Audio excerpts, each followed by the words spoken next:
ശ്രീ രവിശങ്കർ, നോക്കൂ, ഇവിടെ ഈ നമ്മുടെ കടകംപള്ളി സുരേന്ദ്രൻ്റെയും അതുപോലെ അഡ്വക്കേറ്റ് പി എസ് പ്രശാന്തിൻ്റെയും ചോദ്യം ചെയ്യൽ അത് വളരെ രഹസ്യമാക്കി വെച്ചു സ്പെഷ്യൽ ഇൻവെസ്റ്റിഗേഷൻ ടീം. പക്ഷേ ഇന്ന് തന്ത്രിയെ നോട്ടീസ് കൊടുത്ത് വിളിപ്പിക്കുന്നതും അതുപോലെ തന്ത്രിയെ കസ്റ്റഡിയിലെടുത്തു എന്ന് പറയുന്നു, പിന്നെ അതിനുശേഷം തന്ത്രിയുടെ അറസ്റ്റ് രേഖപ്പെടുത്തി എല്ലാം കൃത്യമായിട്ട് മാധ്യമങ്ങൾക്ക് സ്പെഷ്യൽ ഇൻവെസ്റ്റിഗേഷൻ ടീമിലെ ഉദ്യോഗസ്ഥർ തന്നെയാണ് പറഞ്ഞു കൊടുത്തത്. അപ്പോൾ മറ്റേതൊക്കെ രഹസ്യം, ഇത് പരസ്യം ആക്കി. അപ്പോൾ സ്വാഭാവികമായും സംശയം വരുന്നു. മാത്രമല്ല, എൻഫോഴ്സ്മെൻറ്റ് ഡയറക്ടറേറ്റ് അന്വേഷണം ഏറ്റെടുത്തിട്ടുണ്ട്. അപ്പോൾ എൻഫോഴ്സ്മെൻറ്റ് ഡയറക്ടറേറ്റ് അന്വേഷണം ഏറ്റെടുക്കുന്നതിൽ സർക്കാരിന് ഒട്ടും താല്പര്യമുണ്ടായിരുന്നില്ല. സർക്കാർ അത് കോടതിയിൽ വ്യക്തമാക്കിയതുമാണ്. അതിൻ്റെ പ്രതികാരം എന്നോണം ആണോ ഇത്തരത്തിൽ ഒരു അറസ്റ്റ് നടത്തിയത്? മാത്രമല്ല, തന്ത്രിയെ നേരത്തെ സ്പെഷ്യൽ ഇൻവെസ്റ്റിഗേഷൻ ടീം ചോദ്യം ചെയ്തിരുന്നു.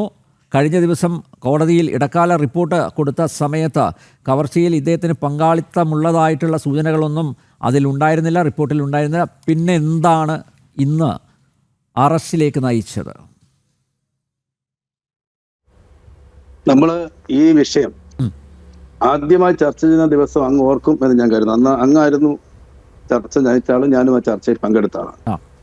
അന്ന് ഞാൻ പറഞ്ഞു, ഈ ശബരിമലയുമായി ബന്ധപ്പെട്ട അതിലെ ശ്രീകോവിൽ അടക്കമുള്ള കാര്യങ്ങൾ, അതിനകത്തിലെ എന്തെങ്കിലും സാധന സാമഗ്രികൾ അത് ദൈവികമാണ്. അത് പുറത്തേക്ക് കൊണ്ടുപോകണമെങ്കിൽ ശബരിമലയുമായി ബന്ധപ്പെട്ട അവസാനത്തെ വാക്ക് തന്ത്രിയുടേതാണ്. തന്ത്രി അറിയാതെ ഇതൊന്നും കൊണ്ടുപോകാൻ കഴിയില്ല. അന്ന് അങ്ങ് എന്നോട് പറഞ്ഞു, അന്ന് അങ്ങ് ചർച്ചയിൽ പങ്കെടുത്ത മറ്റ് ആളുകളോട് പറഞ്ഞു, കണ്ടില്ലേ CPIM പ്രതിനിധി ഇത് എങ്ങോട്ടാണ് കൊണ്ടുപോകുന്നത്? അങ്ങ് അത് ഓർക്കും എന്ന് ഞാൻ കരുതുന്നു. ഇന്ന് തന്ത്രിയെ അറസ്റ്റ് ചെയ്തു. തന്ത്രി എന്ന് പറയുന്ന ചെറിയൊരു സ്ഥാനത്തിരിക്കുന്ന ആളല്ല.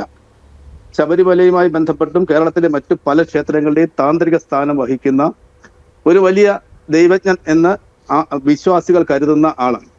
അദ്ദേഹത്തെ യാതൊരു തെളിവുമില്ലാതെ, അദ്ദേഹത്തിന്റെ പേരിൽ യാതൊരു കുറ്റവും ഇല്ലാതെ അദ്ദേഹത്തെ അറസ്റ്റ് ചെയ്യാൻ കഴിയില്ല. അത് വലിയ വലിയ പ്രശ്നങ്ങൾ സമൂഹത്തിൽ ഉണ്ടാക്കും.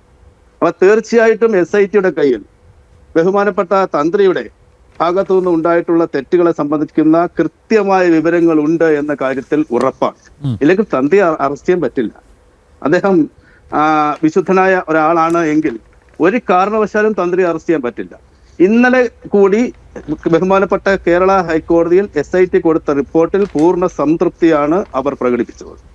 ആവശ്യമെങ്കിൽ നിങ്ങളുടെ അന്വേഷണ സംഘത്തിലേക്ക് മറ്റാളുകളെ ഉൾപ്പെടുത്തുന്നതിനും തടസ്സമില്ല എന്നും ആ റിപ്പോർട്ടിൽ തന്ത്രിക്കെതിരെ പരാമർശം ഉണ്ടായിരുന്നില്ല. അതാണ് ഞാൻ ആവർത്തിച്ച് ചോദിക്കുന്നത്. ഞാൻ പറയട്ടെ സർ, ഇന്ന് എങ്ങനെ അറസ്റ്റ് ഉണ്ടായി എന്നുള്ളതാണ്. ഇന്ന് അങ്ങെങ്ങനെ കരുതുന്നത്? വെറുതെ ഒരു ദിവസം ഒരു തന്ത്രിയെ പിടിച്ചിങ്ങ് കൊണ്ടുവന്ന് ജയിലിലൊക്കെ ഇടാൻ പറ്റുമോ? അത് തന്ത്രിയാണ് അദ്ദേഹം. ശബരിമലയുടെ അവസാനത്തെ വാക്കുകളിൽ പറയുന്ന 3 പേരിൽ ഒരാളാണ്. ആ ആളെ ഒരു തെളിവുമില്ലാതെ SIT പിടിച്ച് കൊല്ലത്തെ വിജിലൻസ് കോടതിയുടെ മുമ്പാകെ, ജഡ്ജിയുടെ മുമ്പാകെ ഹാജരാക്കാൻ പറ്റുമെന്ന് ഞാൻ കരുതുന്നില്ല. കേരളത്തിലെ ചിന്തിക്കുന്ന ജനങ്ങൾ ആരും കരുതുമെന്ന് ഞാൻ കരുതുന്നില്ല. അപ്പോൾ തന്ത്രിയെ അറസ്റ്റ് ചെയ്തതിന്റെ പിന്നിൽ വളരെ കൃത്യമായ തെളിവുകളുടെ അടിസ്ഥാനത്തിൽ തന്നെയാണ്. ഇത് നേരത്തെ വാജിവാഹനത്തിന്റെ കാര്യത്തിൽ നമ്മളിവിടെ ചർച്ച ചെയ്തിട്ടുണ്ട്. കൊടിമരം ഇളക്കിയ കാര്യത്തിൽ നമ്മളിവിടെ ചർച്ച ചെയ്തിട്ടുണ്ട്. ഇതിന്റെ എല്ലാം പറയും. ഇനി ഒരു കാര്യം കൂടെ പറയാം. 2004 ഉണ്ണികൃഷ്ണൻ പോറ്റി അവിടെ വരുന്നത്. അന്ന് അവിടെ ഒരു ദേവപ്രശ്നം നടന്നതിനെ കുറിച്ച് അങ്ങ് ഓർക്കുന്നുണ്ടോ? അങ്ങ് മറന്നുപോയിരിക്കില്ല എന്ന് ഞാൻ കരുതുന്നു. അങ്ങ് മാധ്യമപ്രവർത്തകനാണ്. ഒരു ഉണ്ണികൃഷ്ണ പണിക്കരെ കൊണ്ടുവന്ന് ഒരു ദേവപ്രശ്നം നടത്തി. ഇതേ ആളുകൾ, ഓർമ്മയുണ്ടോ അങ്ങേക്ക്? എനിക്ക് ഓർമ്മയുണ്ട്. ആ ഉണ്ണികൃഷ്ണ പണിക്കരെ കൊണ്ടുവന്ന് ദേവസ്വം പ്രശ്നം നടത്തുമ്പോ ആ ദേവപ്രശ്നത്തിൽ കണ്ടെത്തിയ കാര്യം എന്താണെന്ന് അറിയാമോ? ശബരിമലയിലെ തിരുവാഭരണത്തിന്റെ അത് മോശപ്പെട്ടു പോയിരിക്കുന്നു, പുതിയത് ഉണ്ടാക്കണം. തിരുവാഭരണം പന്തളം കൊട്ടാരത്തിൽ സൂക്ഷിക്കേണ്ട ആറന്മുളയിലെ ദേവസ്വം ഭണ്ഡാരത്തിലേക്ക് കൊണ്ടുവന്ന് വെക്കണം. അതിന്റെ ദേവസ്വം തിരുവാഭരണ കമ്മീഷണറുടെ ഓഫീസിന്റെ സ്ട്രോങ് റൂമിൽ സൂക്ഷിക്കണം. ഒരു വിഷയമുണ്ടായത് അങ്ങ് മറക്കില്ലല്ലോ. അന്ന് ആരാണ് ദേവസ്വം ബോർഡ് പ്രസിഡന്റ് എന്ന് അറിയാമോ? അന്ന് ആരാണ് തന്ത്രി എന്ന് അങ്ങേക്ക് അറിയാമോ? ഇത് എന്ന് തുടങ്ങിയതാണ് ശബരിമലയിൽ? ഇതെല്ലാം അന്വേഷിക്കണ്ടേ? ഈ അന്വേഷണ പരിധിയിൽ വരണ്ടേ? അങ്ങ് ED കാര്യം പറഞ്ഞല്ലോ. ഇവിടെ വേറെ ഒരാൾ CBI കാര്യം പറഞ്ഞല്ലോ, ഇന്റർനാഷണൽ സംഭവമാണെന്ന് പറഞ്ഞു. ഇതെല്ലാം നമുക്ക് അന്വേഷിക്കണ്ടേ? അന്നല്ലേ പറഞ്ഞത് കൊടിമരത്തിന്റെ ചുവട്ടിൽ കോൺക്രീറ്റ് ചെയ്തെടുത്ത് ഞാൻ തന്ത്രിയുടെ വക്താവാകുന്നില്ല.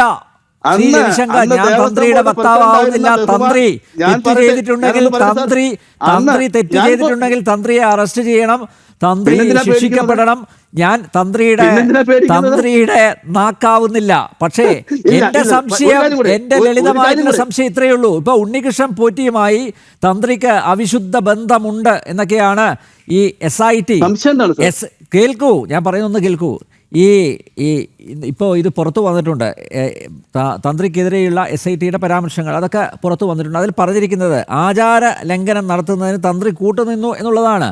അങ്ങനെയാണെങ്കിൽ ശബരിമലയിൽ അതൊരു ക്രിമിനൽ കുറ്റമാണെങ്കിൽ ആചാര ലംഘനത്തിന് കൂട്ട് നിന്ന മറ്റു പലരും ഉണ്ടല്ലോ. യുവതീ പ്രവേശനത്തിന് കൂട്ടപിടിച്ച കുറേ പേരുണ്ടല്ലോ. അവരൊക്കെ നേരത്തെ ജയിലിലേക്ക് പോകേണ്ടതായിരുന്നില്ലേ? അത് മാത്രമല്ല, ഒരു കാര്യം കൂടി നോക്കൂ. അങ്ങനെ അവിശുദ്ധ ബന്ധം തന്ത്രിയും പോറ്റിയും തമ്മിലുണ്ട്. തന്ത്രിയും പോറ്റിയും തമ്മിലുള്ള അവിശുദ്ധ ബന്ധത്തെക്കാൾ ഉപരിയായിട്ട് ഈ പോറ്റിയും കടകംപള്ളിയും തമ്മിൽ ബന്ധമുണ്ടല്ലോ, അവിശുദ്ധ ബന്ധമുണ്ടല്ലോ. അതൊക്കെ പല ഘട്ടങ്ങളിലായിട്ട് പുറത്തു വന്നതാണല്ലോ. ഈ പിന്നെ കടകംപള്ളി സുരേന്ദ്രൻ്റെ അദ്ദേഹം മന്ത്രിയായിരിക്കുന്ന സമയത്ത് ആ ഓഫീസിൽ ഇദ്ദേഹം സന്ദർശിച്ചിട്ടുണ്ട്, പോറ്റി സന്ദർശിച്ചിട്ടുണ്ട്.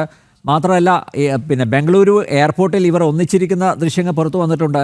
അപ്പോൾ സ്വാഭാവികമായും കടകംപള്ളി സുരേന്ദ്രനെ കടകംപള്ളി നമുക്ക് കുറച്ച് കാര്യങ്ങൾ ചോദിക്കാനുണ്ട്, ഒരു അഭിമുഖ സംഭാഷണം നടത്തുന്ന പോലെ വളരെ രഹസ്യമായി വിളിച്ച് വരുത്തി അദ്ദേഹത്തെ അങ്ങ് പറഞ്ഞു വിട്ടു. കടകംപള്ളി വിശുദ്ധനാണോ? താങ്കൾ കരുതുന്നുണ്ടോ കടകംപള്ളി വിശുദ്ധനാണെന്ന് കരുതുന്നുണ്ടോ? അങ്ങയുടെ ചോദ്യങ്ങൾ കഴിഞ്ഞു. ചോദ്യങ്ങൾ കഴിഞ്ഞെങ്കിൽ ഞാൻ പറയാം. പറയൂ. ഞാൻ പറഞ്ഞു ചോദ്യത്തിന് മറുപടി കിട്ടാത്തതുകൊണ്ടാണ് ഞാൻ ഇടയ്ക്കിടയ്ക്ക് ഇങ്ങനെ താങ്കളെ അങ്ങ് കൂടെ ചോദ്യം ചോദിച്ച എല്ലാ ചോദ്യങ്ങളും ഒറ്റയ്ക്ക് ഒന്നിച്ച് മറുപടി പറയത്തക്ക അവസാനം ചോദിച്ചതിന് താങ്കൾ മറുപടി പറയൂ.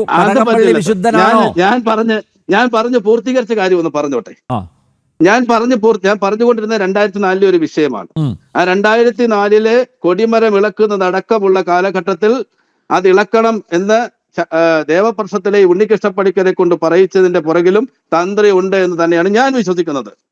അത് അന്വേഷണ പരിധിയിൽ വരേണ്ടതാണ്. ഈ തിരുവാഭരണത്തിന്റെ കാര്യത്തിലും അദ്ദേഹം ഉണ്ട് എന്ന് തന്നെയാണ് ഞാൻ വിശ്വസിക്കുന്നത്. അന്നുണ്ടായിരുന്ന Devaswom board president, Indian national കോൺഗ്രസിന്റെ നേതാവായിരുന്ന ആള് ഇന്ന് BJPയുടെ നേതാവായിട്ട് ഇരിപ്പുണ്ട് താനും. അപ്പൊ ഇതെല്ലാം ഇവരെല്ലാം നമുക്ക് ചോദ്യം ചെയ്യേണ്ടതുണ്ട്. സോണിയാഗാന്ധി അടക്കമുള്ളവരെ ചോദ്യം ചെയ്യേണ്ടതുണ്ട്. കടകംപള്ളി സുരേന്ദ്രൻ തെറ്റുകാരനാണെങ്കിൽ കടകംപള്ളി സുരേന്ദ്രനെ അറസ്റ്റ് ചെയ്യുന്നതിനോ ചോദ്യം ചെയ്യുന്നതിനോ ഒരു തടസ്സവും നമ്മുടെ രാജ്യത്തില്ല. കടകംപള്ളി സുരേന്ദ്രനെ SIT വിളിപ്പിച്ച് ചോദ്യം ചെയ്തിരുന്നു.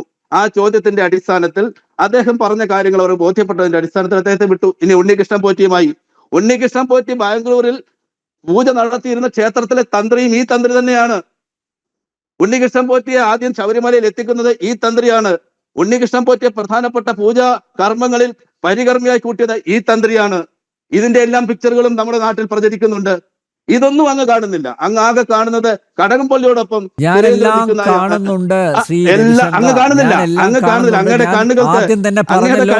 തന്ത്രിയുടെ വക്കാലത്തെടുക്കുന്നില്ല. തന്ത്രി തെറ്റ് ചെയ്തിട്ടുണ്ടെങ്കിൽ തന്ത്രി ശിക്ഷിക്കപ്പെടണം. പക്ഷേ ഇവിടെ തന്ത്രിക്ക് മാത്രമാണോ ഉണ്ണികൃഷ്ണൻ പോറ്റിയുമായിട്ട് അവിശുദ്ധ ബന്ധം? കടകംപള്ളി എന്തുകൊണ്ട് അറസ്റ്റ് ചെയ്യപ്പെടുന്നില്ല? PS പ്രശാന്ത് എന്തുകൊണ്ട് അറസ്റ്റ് ചെയ്യപ്പെടുന്നില്ല? അതെല്ലാം പോട്ടെ. അന്നത്തെ ദേവസ്വം ബോർഡിൽ അംഗമായിരുന്ന KP ശങ്കരദാസ് സുപ്രീം കോടതി മുൻകൂർ ജാമ്യം തള്ളിയിട്ടും ഇന്നും അയാള് പരിപൂർണ സ്വതന്ത്രമായിട്ട് നടക്കുകയാണ്. എന്തുകൊണ്ടാണ് നിങ്ങളുടെ SIT അത് കാണാത്തത്? എന്താണ് അദ്ദേഹത്തെ അറസ്റ്റ് ചെയ്യാത്തത്? അദ്ദേഹത്തിന്റെ മകൻ DIG ആയതുകൊണ്ടാണോ അയാളെ അറസ്റ്റ് ചെയ്യാത്തത്? ശങ്കരദാസിനെ അറസ്റ്റ് ചെയ്യാത്തത് അതുകൊണ്ടല്ല. പിന്നെ പക്ഷാഘാതം പിടിച്ച അബോധാവസ്ഥയിൽ കിടക്കുന്ന ഓർമ്മയില്ലാത്ത ഒരു മനുഷ്യനെ കോടതിയുടെ മുമ്പാകെ അറസ്റ്റ് ചെയ്തുകൊണ്ട് വരണമെന്ന് പറഞ്ഞാൽ അത് എത്ര വിചിത്രമായ വാദമാണ്. സാധാരണക്കാരനെ പക്ഷാഘാതം പിടിച്ചു കിടക്കുകയാണെങ്കിൽ, ഓർമ്മയില്ലാത്ത ഒരാളാണെങ്കിൽ, ഒരു സാധാരണക്കാരനാണെങ്കിൽ പിണറായിയുടെ പോലീസ് പോയി പൊക്കിയെടുത്ത് കൊണ്ടുവരും. അവിടെ അനാരോഗ്യമൊന്നും കണക്കാക്കാറില്ല. അവിടെ ഇല്ല, അനാരോഗ്യമൊന്നും അതൊന്നും കണക്കാക്കാറില്ല. പക്ഷേ ഇവിടെ കടകംപള്ളിക്ക് പ്രത്യേക പ്രിവിലേജ്, PS പ്രശാന്തിന് പ്രത്യേക പ്രിവിലേജ്, KP ശങ്കരദാസിന് പ്രത്യേക പ്രിവിലേജ്. എന്തുകൊണ്ട്? അങ്ങനെയെങ്കിൽ പത്തനംതിട്ടയിൽ നിന്ന് ജില്ലാ സെക്രട്ടേറിയറ്റിൽ ഉണ്ടായിരുന്ന പത്മകുമാറിന് എന്ത് പ്രിവിലേജ് കൊടുത്തു? പത്മകുമാറിന് ഇപ്പോഴും പ്രിവിലേജ് കൊടുക്കല്ലേ? പത്മകുമാർ ഇപ്പോഴും CPM പത്തനംതിട്ട ജില്ലാ കമ്മിറ്റി അംഗമായി തുടരുകയല്ലേ? പത്മകുമാറിന് പ്രിവിലേജ് കൊടുക്കുകയല്ലേ? പത്മകുമാറിനെ ജില്ലാ കമ്മിറ്റിയിൽ നിന്ന് പുറത്താക്കിയാൽ പത്മകുമാർ പലതും വിളിച്ചു പറയും എന്നുള്ള പേടി CPM-നുണ്ട്. CPM-നുണ്ട്. ഇപ്പോഴും അദ്ദേഹം പറഞ്ഞത് ഇല്ലെങ്കിൽ അദ്ദേഹത്തിന് ഒരു നടപടിയെങ്കിലും, ഒരു സസ്പെൻഷനെങ്കിലും, ഒരു സസ്പെൻഷനെങ്കിലും പത്മകുമാറിനെതിരെ ആ ഒരു നടപടി പോലും സ്വീകരിക്കാത്തവർ പത്മകുമാറിനോട് ജനൻ TV അടക്കം ചോദിച്ചപ്പോ പറഞ്ഞത് ദൈവതുല്യനായ ഒരാളുടെ നിർദ്ദേശപ്രകാരം ആ ദൈവതുല്യനാണോ ആ ദൈവതുല്യനാണ് ഇന്ന് പിടിച്ചത്. ആ ദൈവതുല്യനാണ് തന്ത്രി. ഓക്കെ, ഞാൻ താങ്കളിലേക്ക് വരാം.